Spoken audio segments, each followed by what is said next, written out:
આજે green army એટલે કેટલું સુંદર નામ.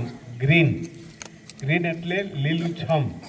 લીલુંછમ એટલે ક્યારે લીલું થાય?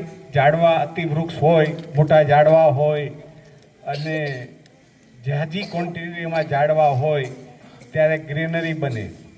અને ગ્રીન આર્મી એટલે ગ્રીન આર્મી લીલુંછમ કરવા માટે જે પોતાની જાતને ઘસી નાખે, જેમ કેમ ઓલો બોર્ડર, દેશની બોર્ડર ઉપર આર્મી, રાષ્ટ્રની સેવા માટે આર્મી, પછી -10 હોય, -20 હોય કે ગરમી 45 હોય કે 48 હોય તો પણ એ રાષ્ટ્રની બોર્ડર ઉપર ઊભા હોય.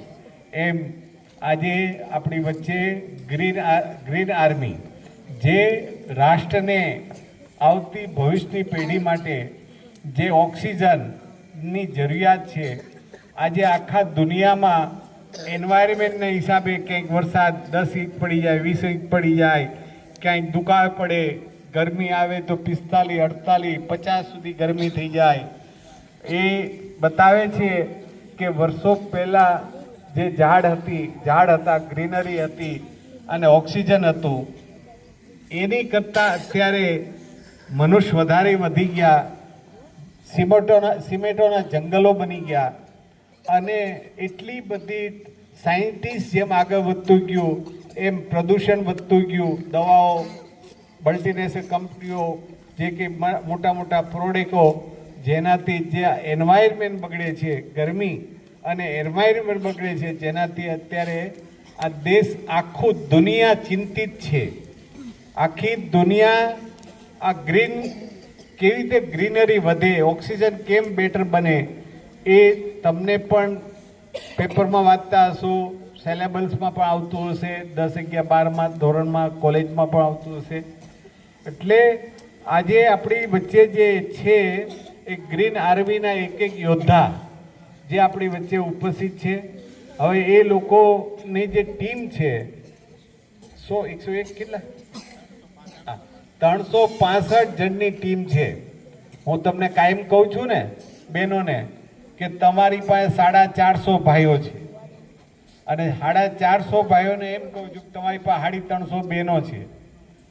એટલે જે 350 બહેનો હોય એનો ભાઈ કેટલો મજબૂત હોય અને જે 350 બહેનો હોય એને 450 ભાઈ હોય, તે બહેનો કેટલી સુરક્ષિત અને કેટલી મજબૂત હોય. એમ એ લોકો ગ્રીન આર્મીમાં 350 સ્વયંસેવકો છે જે 1 રૂપિયો લેતા, વેતન નથી. સવારમાં 5 વાગે જાય, 2 કલાક, 3 કલાક, 4 કલાક ખાડા ગાય, એમાં ઝાડ રોપે, એને પાણી પાય, પાછા એમને અઠવાડિયે 10 દિવસે પાણી મળે છે કે નથી મળતું, કે પ્રશ્ન છે, એ ઝાડને વાંચે. ઝાડ એને કમ્પ્લેન કરે, તમે કેમ અહીંયા હું આવું અને કમ્પ્લેન કરો, દાદા ચોકલેટ જોઈએ છે, દાદા આ જોઈએ છે, દાદા આ જોઈએ છે. એમ આ ઝાડ જે વૃક્ષ પ્રેમી હોય એ વૃક્ષને સમજી શકે કે આને ટાઈમે પાણી નથી મળ્યું, આને દવાની જરૂરિયાત છે, આને ખાતરની જરૂરિયાત છે, અગર તો નીચે પાણો આવી ગયો છે જેનાથી એ વૃક્ષ આગળ વધતું નથી. આ બધું એને નોલેજ હોય અને નોલેજથી એ લોકો કામ કરતા હોય. એટલે હું બધા જ જે કંઈ 350 આર્મી છે, ગ્રીન આર્મીને નમસ્કાર કરું છું. હું એને કોટી કોટી વંદન કરું છું. અને આ દેશ માટે, રાષ્ટ્ર માટે જે તમે કામ કરો છો એ પ્રભુનું કામ કરો છો, ભવિષ્યની પેઢી માટે કામ કરો છો. આ કાકા જે પહેલાં બોલ્યા એ તો 71 વર્ષના છે, મારી જેમ 5 વર્ષ, 7 વર્ષ, 8 વર્ષ, 10 વર્ષ ટેલી જવાના છે. એને આ ઝાડવું વાવે અને એનું ઓક્સિજન એને ક્યાં લેવાનું છે? પણ ભવિષ્યની પેઢી, ભવિષ્યનું મારું રાષ્ટ્ર, ભવિષ્યની મારી જે કેપિટલ છે, મારા દેશની જે યુવા ધન છે, એને કેટલું સુરક્ષિત બનાવી શકું, કેટલું શક્તિશાળી બનાવી શકું, એને કેટલી સારી રીતે રાખી શકું, એ મહત્વનો પાઠ છે.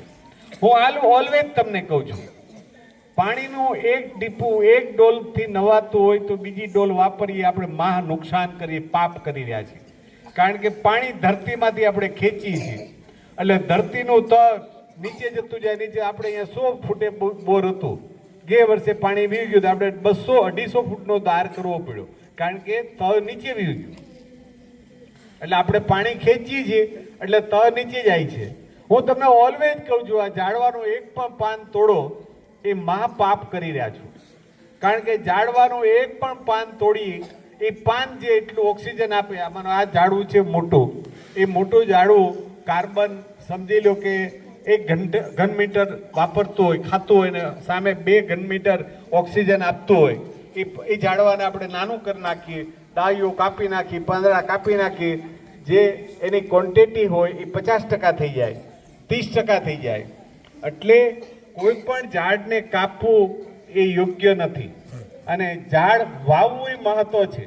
જે આર્મીવાળાએ વાત કરી એમ તમને કહું કે આપણે વિદ્યાસભામાં આ વર્ષે અષ્ટમીની રજા હતી અને બાળકો વેકેશન માટે અઠવાડિયે ગયા, ચોમાસાનો સમય એટલે આપણે વસંતભાઈ જે આપણા ત્યાંના મેન પ્રિન્સિપાલ છે એમને છોકરાઓને સંદેશો આપ્યો, તમે ઘરે જાઓ, એક ઝાડ વાવો માં કે નામ પે.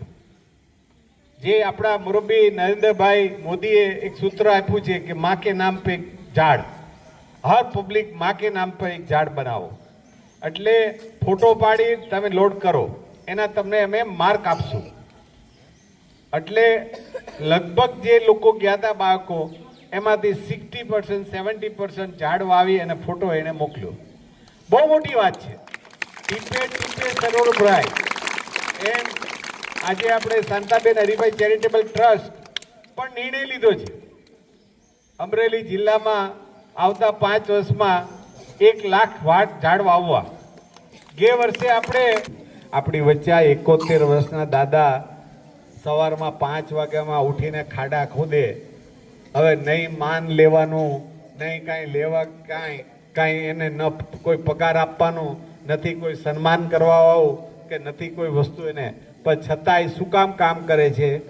એને એમ છે કે મારે કામ કરવું જોઈએ, મને ભગવાને શક્તિ આપી છે, મારે કામ કરવું જોઈએ. ભગવાને એને વિચારો આપ્યા તો આ ગ્રીન ઊભું કરો, ગ્રીનરી ઊભી કરો, તો એ ગ્રીનરીમાં આગળ વધી રહ્યા છે. એટલે તમે લોકો તમારા જે સબ્જેક્ટ પ્રમાણે તમે આગળ વધો, તમને ભગવાને પ્રભુએ શક્તિ આપી પ્રમાણે આગળ વધો.